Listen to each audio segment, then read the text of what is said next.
Daily bus ஸ்டாப்ல என்னை பார்த்து ஒரு ஆன்ட்டி சிரிச்சிட்டு போகுவாங்க.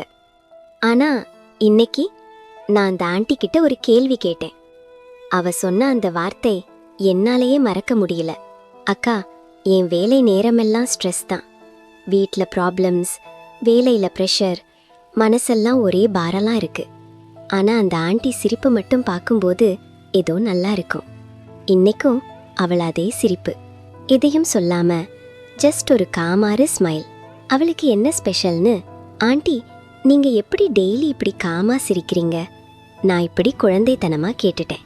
ஆண்டி என்னை பார்த்து சிரிச்சாங்க. ஆனா இந்த முறை அந்த சிரிப்புல கொஞ்சம் ஒரு மாற்றம் இருந்துச்சு.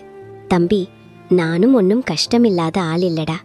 ஆனா கஷ்டத்தை மூஞ்சில மட்டும் காட்ட மாட்டேன்னு டிசைட் பண்ணிட்டேன். அவளோட வார்த்தை எனக்கு ஷாக்கா இருந்துச்சு. கஷ்டத்தை மூஞ்சில மட்டும் காட்ட மாட்டேன்னு டிசைட் பண்ணிட்டேன். இதை நான் எக்ஸ்பெக்ட் பண்ணல. நான் என் லைஃப்ல கஷ்டம்னு பார்க்கறத அதை நம்ம பக்கத்துல இருக்கிற ஆளும் அனுபவிக்கணும்னு நினைக்க கூடாதுல. ஸோ நான் அவங்க ஹாப்பியா இருக்கணும்னு தான் அந்த சிரிப்பு. ஆண்டி சொன்ன வார்த்தை. அந்த பஸ் ஸ்டாப்ல ஃபர்ஸ்ட் டைம் நான் நிம்மதியா இருந்தேன்.